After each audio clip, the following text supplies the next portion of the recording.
Hello everyone. आज का जो हमारा टॉपिक है जो हम डिस्कस करेंगे वो है मोलर कंडक्टिविटी और मोलर कंडक्टेंस। तो हमें पता है कि कंडक्टिविटी या कंडक्टेंस क्या होता है। किस ईज से एक कंडक्टर के अंदर करंट फ्लो करता है उसी को हम क्या बोलते हैं, कंडक्टेंस।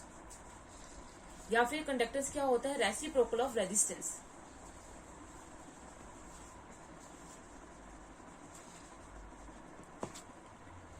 फिर जो कंडक्टिविटी थी, कंडक्टिविटी हमारे पास क्या होती है,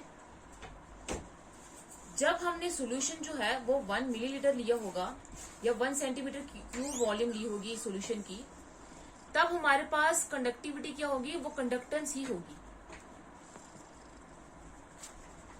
जब हमने अगर हम ले रहे हैं कोई अगर मेटालिक कंडक्टर लिया है तो लेंथ अगर हमारे पास 1 सेंटीमीटर है और area of cross section 1 centimetre square है, और अगर सॉल्यूशन के केस में लिया है तो वॉल्यूम 1 ml है या 1 सेंटीमीटर क्यूब है, तब हमारे पास जो कंडक्टेंस होगी वही क्या होगी, कंडक्टिविटी होगी। अब मोलर कंडक्टिविटी या मोलर कंडक्टेंस क्या होगी, जैसे अगर हमारे पास ये सॉल्यूशन है, ये हमने सॉल्वेंट रखा, अब इसके बीच में हमने इस सॉल्यूशन की जो वॉल्यूम है, पहले कंडक्टिविटी के केस में वॉल्यूम हमें पता है कि 1 मिलीलीटर या 1 सेंटीमीटर क्यूब होगी, लेकिन इस केस में मोलर कंडक्टिविटी के केस में हमें वॉल्यूम जो है वो पता नहीं होती है। सपोज करते हैं हमने ली है VmL वॉल्यूम। अब इसमें हमने क्या ऐड करा है, 1 मोल इलेक्ट्रोलाइट ऐड करा है। 1 मोल इलेक्ट्रोलाइट ऐड किया है तो हम इसकी वॉल्यूम ले लेंगे Vm, क्योंकि ये M क्या हो रहा है, क्या इस रिप्रेजेंट कर रहा है कि हमने जो इलेक्ट्रोलाइट है वो 1 मोल लिया है।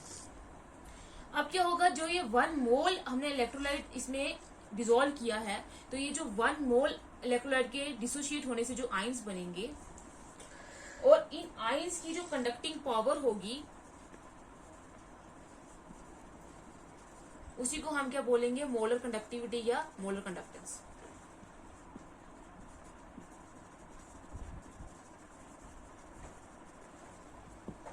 मतलब ये है कि 1 मोल इलेक्ट्रोलाइट ऐड करने पे जो आयंस बनते हैं उनकी जो कंडक्टिंग पावर होती है उसी को हम क्या बोलते हैं, मोलर कंडक्टिविटी या फिर क्या बोलते हैं, मोलर कंडक्टेंस। तो मोलर कंडक्टेंस हमारे पास क्या होगी, फिर कंडक्टेंस ऑफर्ड बाय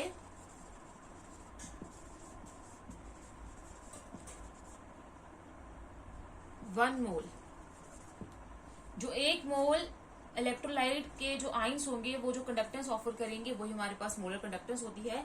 या फिर एक और तरीके से इसको हम एक्सप्लेन कर सकते हैं, it is defined as the conducting power of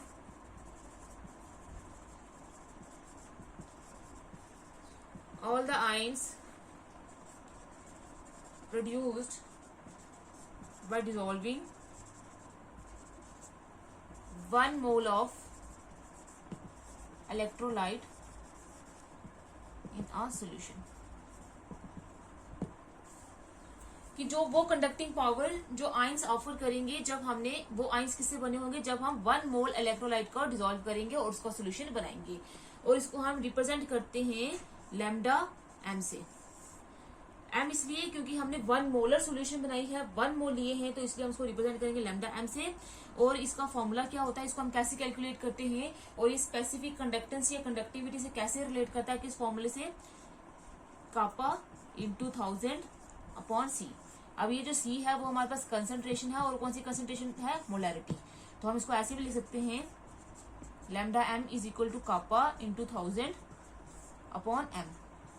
तो ये हमारे पास फॉर्मूला है कैलकुलेट करने का मोलर कंडक्टिविटी। अब इस फॉर्मूले को हम डिराइव कैसे करेंगे, ये फॉर्मूला हमारे पास कैसे आया है,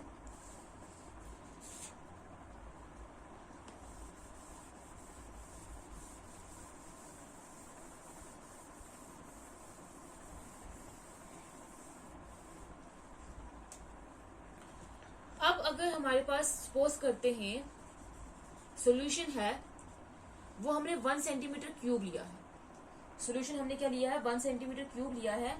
1 सेंटीमीटर क्यूब सॉल्यूशन कब बनेगा, जब हमारे पास 2 इलेक्ट्रोड्स जो हमने लिए होंगे, ऐसे ये होता है हमारे पास सेल, यहाँ पे होते हैं 2 इलेक्ट्रोड्स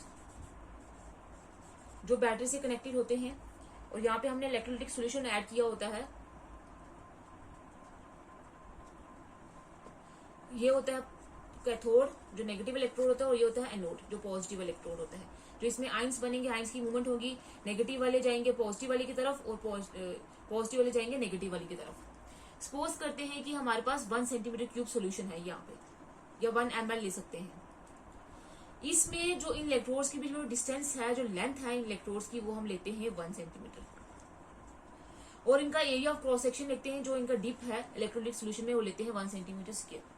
तो जब हमारे पास लेंथ 1 सेंटीमीटर होगी, area of cross section 1 centimetre square होगा, और वॉल्यूम जो है वो हमारे पास 1 सेंटीमीटर क्यूब होगी, तो हमारे पास जो उस सोल्यूशन की जो कंडक्टिविटी होगी वो किसके इक्वल हो जाएगी? कापा के इक्वल। ये हमने लास्ट टाइम डिस्कस किया था। अब जब हमने 1 ml लिया या 1 सेंटीमीटर लिया, तब हमारे पास कंडक्टिविटी है कापा। जब हम 2 ml लेंगे तब हमारे पास कंडक्टिविटी क्या आएगी? 2 कापा। जब 3 ml लेंगे तब हमारे पास कंडक्टिविटी आएगी 3 कापा, सो ऑन ऐसे। लेकिन मोलर कंडक्टिविटी के केस में हमें जो है वॉल्यूम पता नहीं है, हमने वॉल्यूम क्या ली है? Vm/ml। तो जब हम वॉल्यूम Vm/ml लेंगे तब हमारे पास कंडक्टिविटी फिर क्या हो जाएगी? Vm इंटू में कापा। और वो कंडक्टिविटी किसके बराबर होगी? लैम्डा m के बराबर, जो क्या है? Molar conductivity. क्योंकि ये हमारे पास कंडक्टिविटी तब आई है लैम्डा m जब हमने 1 मोल डिसॉल्व किए हैं। 1 मोल के डिसॉल्व करने से जो हमारे पास कंडक्टिविटी आई है, जब हमने ml में डिसॉल्व किए हैं, तो वो कंडक्टिविटी हमारे पास क्या होगी? मोलर कंडक्टिविटी होगी। तो अब हम मोलर कंडक्टिविटी को लैम्डा m को यहाँ से कैलकुलेट करेंगे, तो लैम्डा m किसके बराबर हो जाएगा? Vm इंटू में कापा, इसके इक्वल हो जाएगा। अब ये कंडक्टिविटी क्या है? जो कंडक्टिविटी ऑफर की है 1 मोल ऑफ इलेक्ट्रोलाइट में। ये होगी हमारे पास इक्वेशन फर्स्ट। अब हमें पता है कि मोलैरिटी किसके इक्वल होती है? Number of moles of solute जो डिसॉल्व होते हैं कितनी वॉल्यूम ऑफ सोल्यूशन में, वही होती है मोलैरिटी। तो जब हम वॉल्यूम जो है वो ml में लेंगे या सेंटीमीटर क्यूब में लेंगे, तब हम हमेशा मल्टीप्लाई कर देते हैं 1000 से। तो इस केस में जो नंबर ऑफ मोल्स कितने हैं, हमने 1 मोल डिसॉल्व किए तो 1 आ जाएगा, अपॉन वॉल्यूम ऑफ सोल्यूशन कितनी है? Vm, क्योंकि 1 मोल डिसॉल्व किए हैं, इंटू में क्या आ जाएगा? 1000, और इसको आ जाएंगे 1000 लिखेंगे अपॉन Vm। तो यहां से अगर हम Vm कैलकुलेट करेंगे तो Vm किसके बराबर आ जाएगा? 1000। अब ये मोलैरिटी जो है वो उधर चल जाएगी, जब हमने Vm को इधर लेकर आए, तो अपॉन m, ये वापस निकलेगी किसकी वैल्यू? इसकी। अब हम ये वैल्यू जो है पुट करेंगे किसमें? इक्वेशन फर्स्ट में। तो लैम्डा m किसके इक्वल हो जाएगा? वॉल्यूम Vm क्या है? 1000 अपॉन m इंटू में कापा। या मोलैरिटी की जगह हम कंसंट्रेशन भी लिख सकते हैं। तो ये हमारे पास वही फॉर्मूला है जिससे हम मोलर कंडक्टिविटी को कैलकुलेट कर सकते हैं। अब हमारे पास डिफरेंस क्या है? सिर्फ जब हम कंडक्टिविटी लेंगे या स्पेसिफिक कंडक्टेंस बोलेंगे, तब वो कंडक्टिविटी क्या थी? जब हमारे पास लेंथ जो थी वो 1 सेंटीमीटर थी, या फिर हम ऐसे बोलेंगे वो कंडक्टर्स जो सारे आयंस ऑफर करेंगे, लेकिन जब हमने सोल्यूशन लिया होगा 1 सेंटीमीटर क्यूब और 1 ml। लेकिन हमारे पास मोलर कंडक्टिविटी क्या होती है? वो कंडक्टिविटी जो आयंस ऑफर करते हैं जब हमने 1 मोल ऐड किए होते हैं इलेक्ट्रोलाइट के। 1 मोल इलेक्ट्रोलाइट से जो आयंस बनते हैं, वो जो कंडक्टिविटी ऑफर करते हैं, वो होती है मोलर कंडक्टिविटी। तो इसके यूनिट्स जो होते हैं वो क्या होंगे? अब इसका फॉर्मूला ये है, तो यूनिट्स क्या होंगे इसके? 1000 हमारे पास कांस्टेंट टर्म है, इसके कोई यूनिट्स होंगे नहीं। तो कापा के यूनिट्स क्या होते हैं? Ohm inverse, centimetre inverse. Molarity के यूनिट्स क्या होते हैं? जब हमने सेंटीमीटर क्यूब लिया है या मिलीलीटर्स लिया है, तो सेंटीमीटर क्यूब में इसके यूनिट्स क्या हो जाएंगे? Mole upon centimetre cube. या फिर इसको हम चेंज करेंगे, किसके इक्वल हो जाएगा? Mole inverse centimetre inverse upon mole. अगर हम उसको ऊपर लेकर जाएंगे तो आ जाएगा, वो पहले इनवर्स था,